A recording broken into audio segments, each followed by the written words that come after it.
What's up, everybody? Another video. I know it's been a while, but today we're talking about the new influencer economy. Stick around.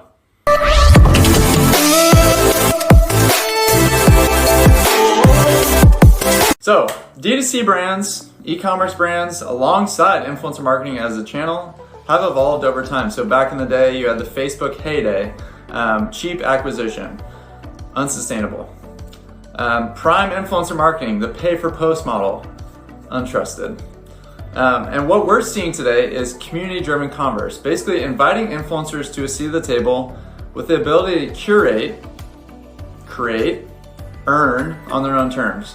So some brands are getting right with major influencers, and they're doing it the right way. So we saw this during the NFL draft with SeatGeek and the Pat McAfee show.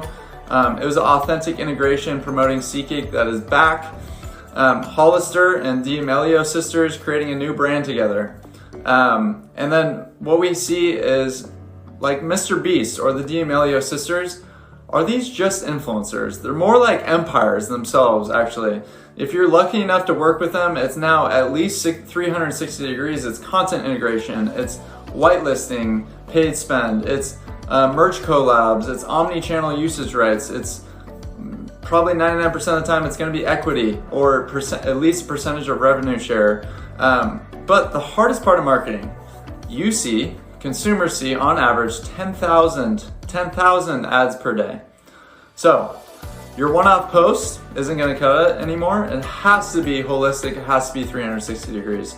So although this entails you giving up, equity or paying handsomely or both, this is what it takes to work with influencers or empires at this stage. But 90% of you can't afford a Mr. Beast, and they can't afford to give up equity. So what do? How do you have community-driven commerce in this today's and age in this new influencer economy? So let's look at a couple of examples. WestElm is first, and that's going to pop up on screen.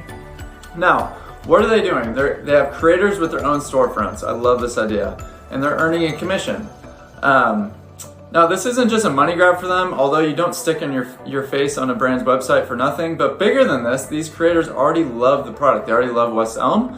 But what is different is the brand is not just asking for placement on the influencer's platform. Hey, you promote us. But they're giving them a seat on their platform, basically saying, hey, come join us. But they actually mean it. Now let's look at AdoreMe, their creator program. Now, what they're doing is not unique. Influencer programs such as these have existed for several years. There's a number of brands at least trying affiliate programs. But while AdoreMe, they get hundreds of posts from all these influencers, rights to reuse the photos, etc. More importantly, they get to see who rises to the top. So in other words, what influencers care about the brand more than others? Long-term partnerships happen just like in other areas of life where both parties are invested, both show interest. What is unique is that they're using this, most of all, to create a sense of community. And that was a quote from the CEO. And there's that word, community. Common is the root word. So in essence, both parties have common goals, common values, common interests. So what does authentic community look like? How do you go deeper with influencers that rise to the top? When you do that scale and spread the net wide with hundreds of people, naturally there's going to be others that show more interest. Well, let's look at what Tula skincare did. So Tula, they did this at scale, but they also worked with 5 major influencers to create specific kits that address specific skincare issues. So they did tutorials, they did conversations about self-care and confidence on their own platforms. All this is great, but you want to know what's even better. They're working with these 5 to identify additional creators to ensure inclusive and diverse representation in the industry. So imagine that, a brand saying, hey, you're already in the industry, find us more people that would make us more diverse. So this is empowering them. This is a seat at the table. Beginning to be a broken record here. You might be thinking, Cody, this all sounds great. At the end of the day, this is still business. Both parties are in it to make money, the influencers, the brands, 100%. This isn't just everyone sitting around in a circle for the sake of community, singing Kumbaya. Every business I mentioned cares about bottom line. They're judged on that just like anybody else. However, think of it like a sports team. Let's use my Lakers. Sorry, not sorry. When the Lakers signed LeBron, both parties obviously are interested in making a lot of money. Lakers believe LeBron will lead to more money. LeBron wants the best contract possible. Now imagine if that's all they cared about.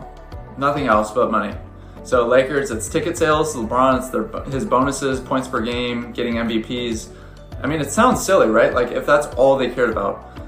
And maybe them winning a championship is probably unlikely. So my point is, the brands that have championship influencer programs trust that sales will be the bonus of going about and building and pursuing this channel the right way. So this is my point.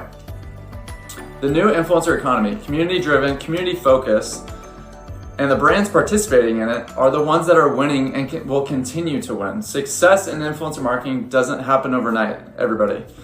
The 500K sales TikTok video that you keep hearing about are outliers, and if not, it's years of foundation building underneath it.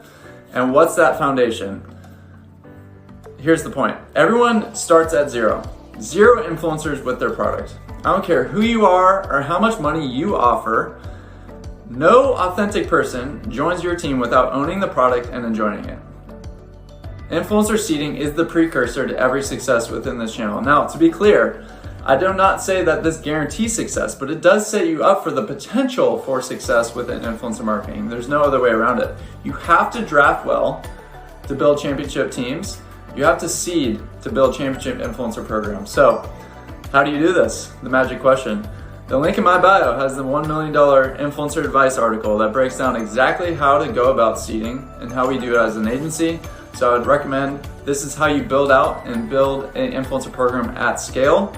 So to do this, just like I said, everybody starts with zero influencers. You gotta get the product into their hands.